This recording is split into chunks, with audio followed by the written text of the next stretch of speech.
প্রচন্ড শীতের রাত। উনি মাগরিবের নামাজ, এশারের নামাজ পড়ে একটা মসজিদে শুয়ে পড়লেন, আর শুয়ে শুয়ে হাদিস পড়তেছেন। কি পড়তেছেন? কথা বলেন। আর মনে মনে ভাবলেন রাতটা মসজিদে কাটায় দেই, ফজরের নামাজ পড়ে আবার বেরোবো।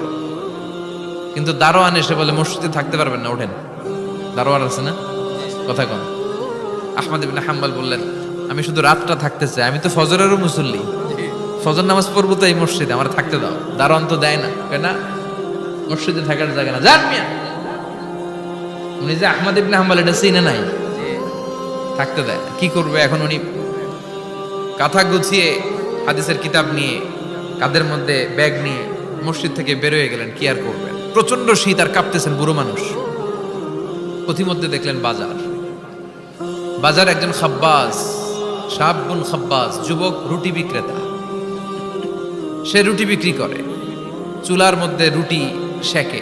সে যে সালাম দিল, আসসালামু আলাইকুম। যুবক বলে ওয়ালাইকুম আসসালাম। আহমদ ইবনে হাম্বল বলে যুবক আমার যাওয়ার জায়গা নেই, সফরে বেরিয়েছি, খুব শীতে কষ্ট পাচ্ছি, রাতে যদি তোমার এই চুলা থেকে একটু আগুন পোহাই কোনো সমস্যা? যুবক বলে না না সমস্যা না, আহলান ওয়া সাহলান, খোশ আমদেদ, আসেন আসেন, আপনি আগুন পোহাইলে আমার সমস্যা কি? সুবহানাল্লাহ পড়েন। আল্লাহ শুকরিয়া করে উনি বসলেন আর আগুন পোহাচ্ছেন। আর খেয়াল করলেন যুবক রুটি বানায় আর পরে আস্তাগফিরুল্লাহ, রুটির দলা বানায় পরে আস্তাগফিরুল্লাহ, খামির বানায় আর পরে আস্তাগফিরুল্লাহ, রুটি নিয়ে উনুনের ভিতরে চুলার ভিতরে সেকা দেয় আর পরে আস্তাগফিরুল্লাহ, দোকানদারের কাছে কেউ আসলেই সে রুটি দেয় আর পরে আস্তাগফিরুল্লাহ, ক্রেতার কাছ থেকে টাকা নিয়ে ক্যাশ বক্সে রাখে আর কি পড়ে, আবার রুটি বানানো শুরু করে আর কি পড়ে, খালি এটাই পড়তেছে। ইমাম আহমদ ইবনে হাম্বল তো অবাক, কিরে এটা আবার কেমন যুবক, খালি আস্তাগফিরুল্লাহ। উনি প্রশ্ন করলেন যুবক ঘটনা কি? আসার পর থেকেই তোমার দেখতেছি তুমি রুটি বানাও, রুটি বিক্রি করো আর পড়ো আস্তাগফিরুল্লাহ, মালাকা ইয়া শাবাব। যুবক বলে আস্তাগফিরুল্লাহ আমার সবচেয়ে বেশি পছন্দের আমল, আমি সব সময় আঠার মতো ইস্তেগফারের সাথে লেগে থাকি আর সব সময় পড়তে থাকি আস্তাগফিরুল্লাহ, আর এর বদৌলতে আল্লাহ আমারে মুস্তাজাবুদ দাওয়া বানিয়ে দিয়েছে। সুবহানাল্লাহ। আহমদ ইবনে হাম্বল তো অবাক, আনতা মুস্তাজাবুদ দাওয়া, তুমি মুস্তাজাবুদ দাওয়া, রুটিওয়ালা। আমি এত বছর হাদিস পড়াই, আমিও তো মুস্তাজাবুদ দাওয়া না, আর তুমি রুটি বেচো বাজারে, তুমি মুস্তাজাবুদ দাওয়া, তুমি দোয়া করলে সব কবুল হয়ে যায়। যুবক বলে না আনা মুস্তাজাবুদ দাওয়া, আমি আমার জীবনে যত দোয়া করেছি কবুল করে নিয়েছে কে? আল্লাহ। সব দোয়া কবুল করে নিয়েছে আল্লাহ, একটা দোয়া ছাড়া। কয়টা? আহমদ ইবনে হাম্বলের কৌতূহল, কিউরিয়াসিটি আরো বেড়ে গেল। কি? সব দোয়া কবুল হয়েছে একটা দোয়া ছাড়া। মাযালিকা দোয়া ইয়া শাব, কি সেই দোয়া? যুবক এবার বলতে শুরু করলো আমার জীবনে যে দোয়াটা আল্লাহ কবুল করে নাই সেটা হচ্ছে আমি আল্লাহর কাছে অনেক চেয়েছি, অনেক দোয়া করেছি যে আল্লাহ শুনেছি এই জামানার সবচেয়ে বড় মুহাদ্দিস, তার নাম নাকি ইমাম আহমদ ইবনে হাম্বল। আল্লাহ তোমার কাছে আমার চাওয়া আমি যেন এই ইমাম আহমদ ইবনে হাম্বলের দেখে মরতে পারি, আমি যেন ইমাম আহমদ ইবনে হাম্বলের হাতে হাত রেখে মুসাফা করতে পারি আর তার কপালে একটা চুমু এঁকে দিতে পারি। আহমদ ইবনে হাম্বল আবেগপ্রবণ হয়ে গেলেন, চোখের পানি ছেড়ে দিলেন, বললেন যুবক তোমার এই দোয়াটাও কবুল হয়ে গিয়েছে।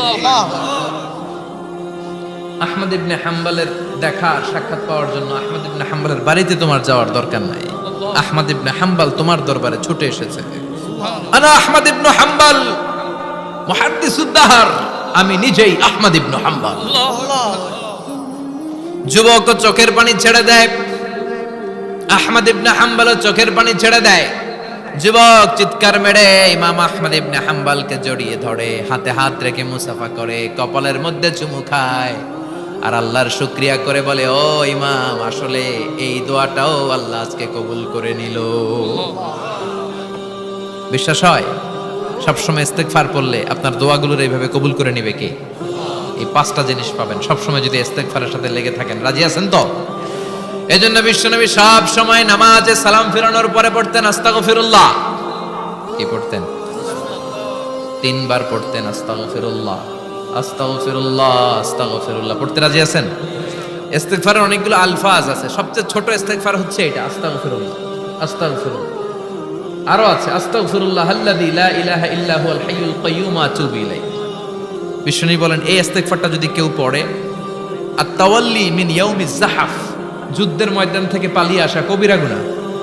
কি গুনাহ? কাফেরদের সাথে যুদ্ধ, আমি তাগড়া যুবক, তলোয়ার নিয়ে নেমেছি, আমার দেহের এক ফোঁটা রক্ত থাকা পর্যন্ত আমি যুদ্ধ চালিয়ে যাব, আমি ফিরে আসতে পারবো না। আইনটা কার? ফিরে আসলে কবিরা গুনাহ। বিশ্বনবী বলেন, যুদ্ধের ময়দান থেকে ফিরে এসেছে এরকম কবিরা গুনাহ অবলম্বনকারীও যদি আস্তাগফিরুল্লাহ আল্লাযী লা ইলাহা ইল্লা হুয়াল হাইয়ুল কাইয়্যুম ওয়া আতুবু ইলাইহি পড়ে, ওই কবিরা গুনাহকারীকেও ক্ষমা করে দিবে কে? করতে রাজি আছেন তো? আবার সাইয়েদনা আবু বকর বললেন, ইয়া রাসূলুল্লাহ আল্লিমনি দুআআন আদউ বিহি ফি সালাতি, এমন দোয়া আপনি আমারে শিক্ষা দেন যে এই দোয়াটা আমি নামাজে পড়তে পারি। বিশ্বনবী বললেন, পড়ো আল্লাহুম্মা ইন্নী যালামতু নাফসি যুলমান কাসীরান ওয়া লা ইয়াগফিরুয যুনুবা ইল্লা আনতা ফাগফিরলি মাগফিরাতাম মিন ইনদিক ইন্নাকা আনতাল গফুরুর রহিম। সুবহানাল্লাহ পড়ে। এটাও ইস্তেগফার।